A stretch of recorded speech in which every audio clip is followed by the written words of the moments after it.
Hi, my name is Aaron Gruber. I am married to the beautiful and talented Jennifer Gruber. We've been married for over 17 years. And we have two awesome kids, Caleb and Eleanor, and I just love them to death. I am the oldest son of Dick Gruber, a children's ministry godfather, if you will. Um, and Darlene Gruber. Let me say that as well, because we all know that there's a lot of the creativity there. So that's not the definition of who I am, being Dick Gruber's son, but it does define me quite a bit in my life and the way I do things. And my mom and dad started in children's ministry nearly 40 years ago. And they've been pioneers and innovators in children's ministry for years, and they still are.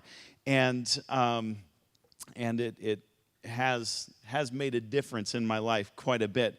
I have three siblings, so there were four of us growing up. My older sister, Sarah, she's about 2 years older than me. I have a younger sister, Rachel, who's 4 years younger than me, and a younger brother, Timothy, who's 10 years younger than me. And so there's a nice spread in our family, and all four of us have been kidmin pastors or ministers at some point in our grown-up lives. And there was one point, the point where I became a children's pastor, where all four of us were doing children's ministry at the same time, just in different places. And we've each gone some different directions now, but it's really cool, the legacy that my mom and dad have left us, the godly heritage that they passed on, and the way God has worked through that. So the question is, how did my parents do it? How did they raise children in the ministry to not hate the ministry? And in talking with some of you this week, I've heard great stories of how some of you have grown up in the ministry and now you're in it yourselves.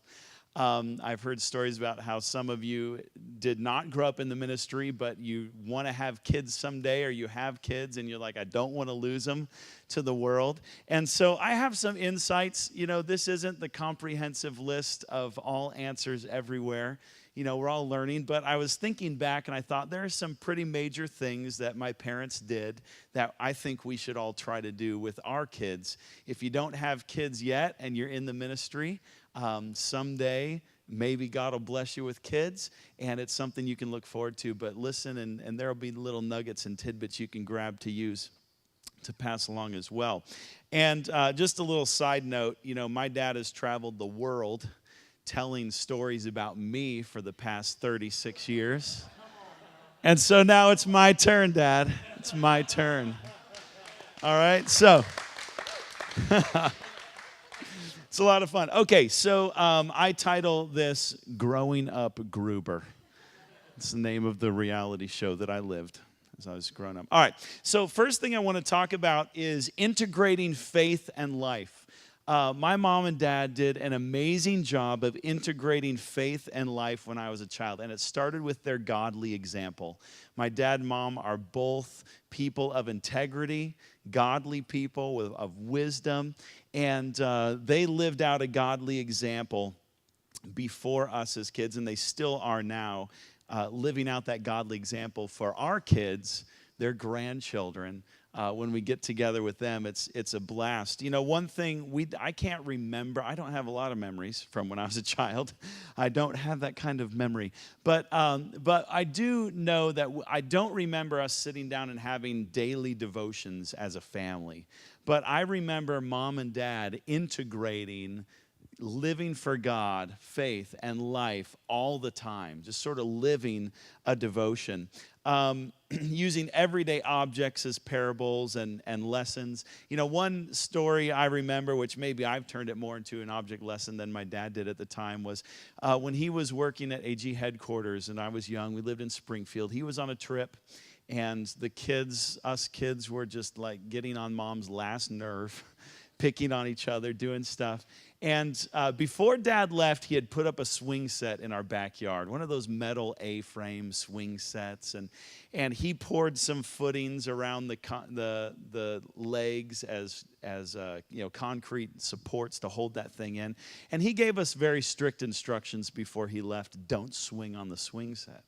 That concrete has to set for a few days, so you can't touch it till I get home. It's there, right? And you're a kid, you're just like salivating. And so we had pressed Mom's buttons, and she had it up to, she said, just get out of this room. Go and do something. I don't care. Just get out of this room. We've all had those moments. And I remember my sisters running right out to the backyard and starting to swing on the swing set. And I know this is my version of the story. So if you know my sisters, you might get a different version. I don't know. But they went out there, and I remember standing at the back door, and Sarah was saying, come on, Aaron, this is fun. We're swinging on the swing set. And I was thinking in my mind, no, we can't. Dad said not to. I've always been like a real rule follower kind of guy. And so I don't remember what I did that day. Maybe that's convenient. But I do remember that the concrete cracked. And my dad always said when I was growing up, be sure your sin will find you out. And I didn't realize till I was preparing a kid's sermon a year ago that that's actually a verse in the Bible. I didn't know if it was a verse or if it was just something he said and made it sound like a Bible verse. But it's in there. It's Numbers 32:23. Use it with your own kids. But he got home, it was cracked, and he never fixed it. He never chopped that concrete out and poured new footings. He let it stay cracked. And because of that, we couldn't swing quite so high as we wanted to swing. And really, only one of us could swing strong at a time, because if two of us started swinging, it was like fa-tunk, fa-tunk, fa-tunk. And that thing would rock back and forth on that A-frame. And, it was just a great lesson of how there are consequences to our actions. And this is something, integrating faith in life. It's something I try to do with our kids. My wife and I try to do with our kids all the time. It's just anytime we have a teachable moment, we try to take that teachable moment. I love Dan saying earlier that his wife is sensitive to those Holy Spirit moments. And I like to think my wife is the same, much more than I. So it's a wonderful thing. We also had something we called adventures in life, unexpected things that happen in life that you're not sure, things change and you weren't planning on it and it seems like it's going wrong, but hey, you have to make a good face for the kids. Just call it an adventure in life. And that's what my dad did, the time I hit my lip with a yo-yo and had to go to the emergency room at a hospital in San Francisco because we were traveling around the country. And Dad brought the camera to take pictures of the whole thing with a telephoto lens and everything. And everyone at the hospital was asking me what happened, not him, because they're like, oh, yeah, the hole in his lip. And you're taking pictures of the whole incident to just sort of, he was doing it just so he could preserve this awesome memory of Aaron's lip and getting stitches. And he drew a book for me called Adventures in Life with Aaron. And at one Christmas, he gave all of us kids an Adventures in Life booklet that he illustrated. And so I got to have that. I also have the little flip book of all the pictures he took while the doctor was putting stitches in my lip, which is pretty cool.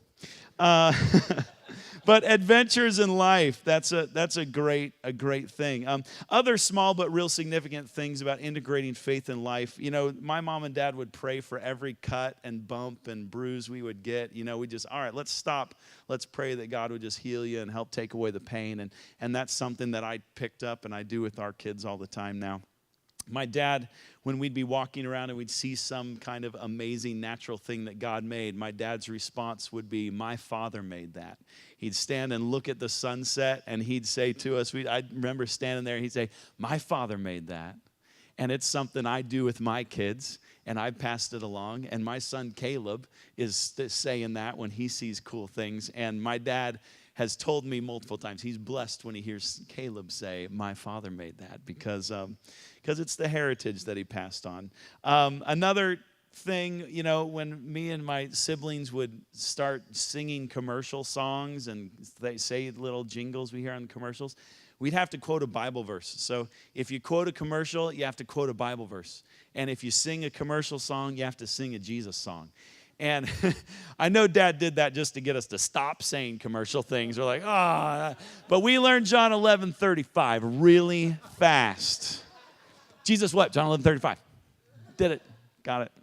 So, all right, so integrating faith and life was normal for me growing up Gruber. The next thing I look back on and notice is how my parents involved us in the ministry. For as long as I can remember, my summers were filled with traveling to summer camps across America. And our family were the guest speakers, and participating in ministry wasn't an option. It was something that we did. And it was just growing up Gruber. Costume characters, being a sword drill sidekick, teaching Bible stories when I was in elementary school, teaching Bible stories to the kids at kids camp, dressing up like the California Raisins to sing I Heard It Through the Prayer Line. These are all normal things growing up Gruber. And my kids have those normal experiences as well. But the really cool thing is when we got old enough to start making our own decisions, Mom and Dad gave us the freedom to choose our involvement level. They gave us the ability to make those choices. And I was never forced to help in kids' church when I was in high school, but I chose to because Mom and Dad gave us that choice. And we had done it so much when we were younger, when we didn't have a choice, that we were trained up in the way to go. And that's something that my sister said as well. I texted my siblings and said, hey, what do you guys remember? Give me some ideas. And that was it. She, my sister Sarah, she texted back and said, you know what? Just being able to choose. They gave us the freedom, no matter what it meant for their ministry or what they were doing. They gave us that freedom. And until the time I got my first summer job working at McDonald's, I would travel with them to kids camps and be helping to teach and share with the kids. And I think this is a key thing. We need to involve our children in ministry, especially ministry opportunities that take them to new places and where they can see things done differently than what they're used to. There's a little Korean church just about 20 minutes from where I minister and serve in Philadelphia, outside of Philadelphia. And they've opened the door to us to come and minister to their kids on a couple occasions. And we bring our kids with us.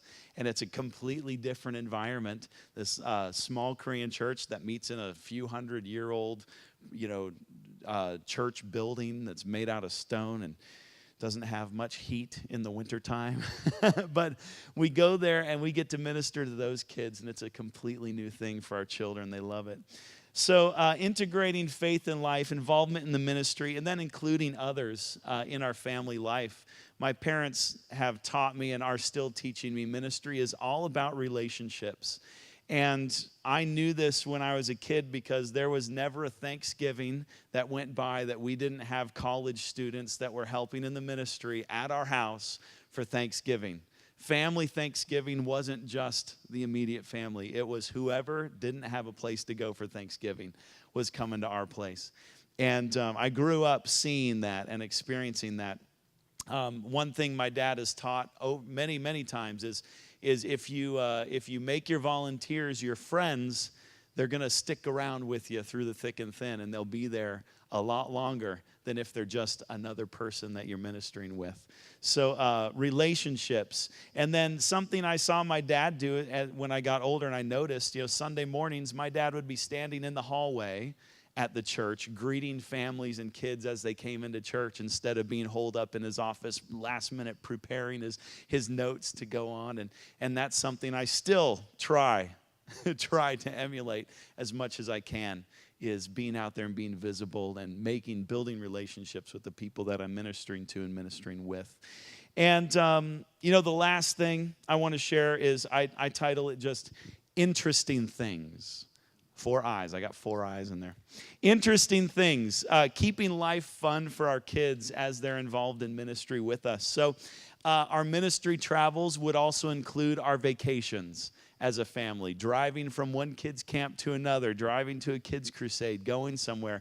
My mom and dad would find places for us to camp and things for us to experience and do. And that's something Jenny and I, as we've begun to be the speakers at kids' camps the past couple years, we've begun to incorporate that with our kids. Hey, this is an adventure. Let's find out what we can do, see what we can be involved in, do the ministry God's called us to do together as a family. But let's have some fun as well. So have fun in those ministry experiences. One quote that was burned into my brain as a child was, "Others may, but you may not."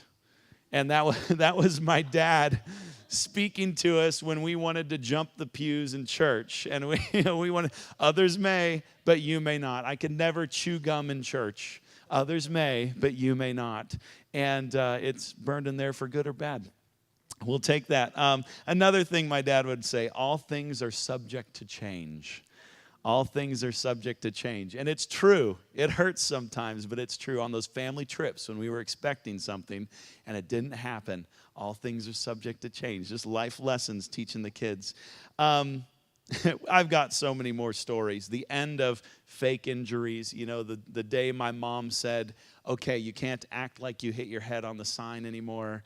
You can't act like you're stumbling and falling, because I actually got electrocuted in kids' church when I was teaching a lesson while I was in high school, and there's not enough time. Sorry, we'll tell you that story later. So, as a final slide here, I just want to encourage you to integrate faith in life. Get your children involved in the ministry. Include others. Teach your kids it's all about relationships. And then throw in those interesting, fun things that make ministry exciting for you and your kids. Thank you, guys. God bless.